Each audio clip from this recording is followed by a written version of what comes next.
House on Haunted Hill, the 1999 version, is probably one of the better remakes out there. I talked about the original a little bit, and I wanted to talk about this remake. I have the DVD here. I also have a kind of a cool VHS. It's a feature-length screening cassette. So, like when in Blockbuster, when they'd show the cool movies, this is one of those, I think, or maybe for critics, something like that. But I found this somewhere. I thought it was cool. But anyway, I wanted to talk about the movie. I think it's really good. I think it's a really good movie, and it takes kind of the concept of the William Castle 1948 or 1958 original, and it expands upon that. Because with that movie, the concept was, okay, all these strangers, they're gonna stay in the house, the haunted house, for a night. If they survive the night, they win $10,000. Here it's $1 million.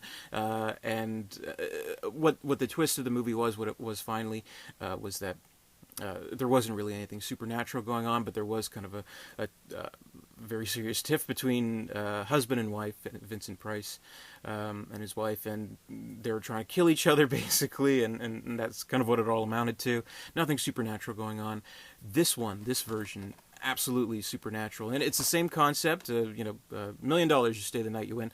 It takes that same concept of the eccentric billionaire and his wife, and they're kind of trying to kill each other, basically. And they modernize it. They give it a great backstory about how it used to be home for like the criminally insane, and there was a fire, and there's a whole new kind of history brought behind it. And there's no doubt about it, there really is supernatural occurrences going on, really fucked up, crazy stuff. And I think it's a wonderful horror movie, and a really good remake. Something that really takes what we like about the original and modernizes it, and makes it different and makes it worth our time, basically. Like so many movies, they change too much. They change what we like, or they don't change pretty much anything at all, and they make it the same old shit and waste our time. Like, well, I just want to watch the original then. Here, I think it finds that perfect balance between changing everything up.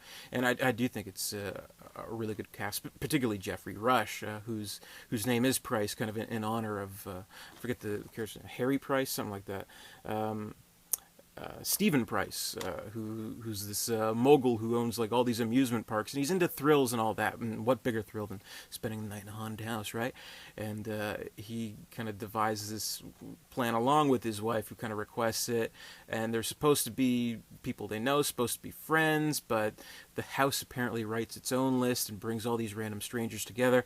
And there's a twist to that too. They are all kind of relatives to the staff working at the asylum, so they're all kind of brought there for a reason. The house wants them really bad, and I think anyone who could fill Vincent Price's shoes is Geoffrey Rush, Oscar winner Geoffrey Rush, who's excellent, who's just oozing with this great over the top Vincent Price kind of spirit, as if he were possessed by the spirit of Vincent Price, but in his own kind of way. Not that he's doing an imitation,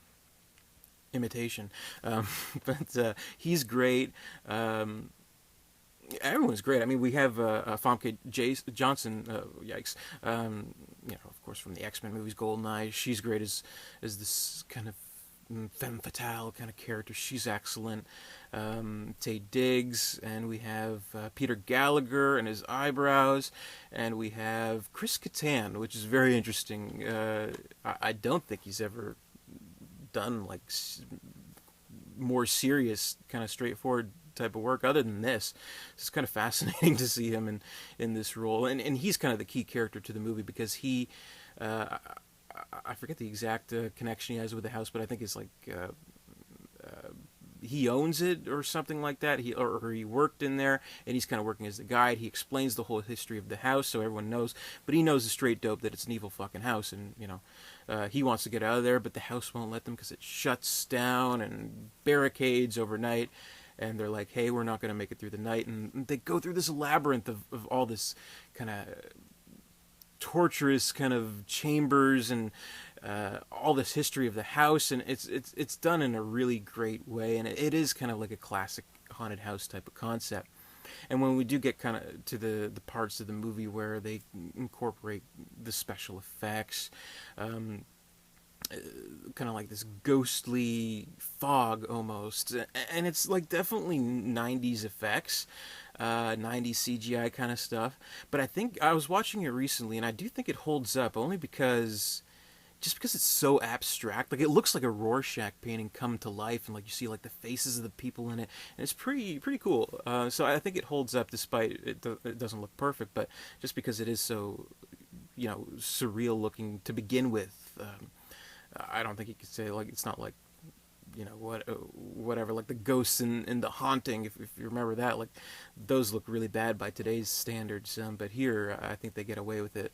Um, and I think it's really good. It's a really good movie. Lots of twisted imagery to it, which I really like. And there's this one great scene, my favorite scene of the movie, where I won't give it away, but one character is killed by another character, and we sense that this character's dying, and we see this character's point of view, and we get the sense that like the life is just coming right out of him.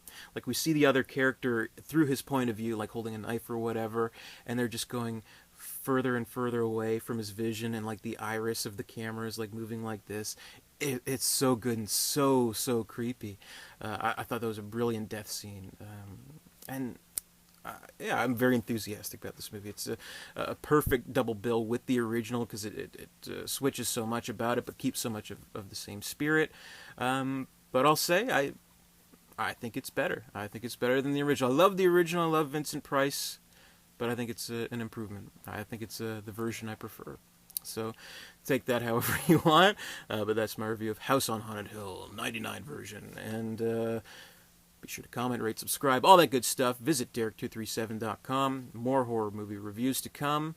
We're nearing the end of October Madness, but there'll be more, so stay tuned, stay scared, and I'll see you later.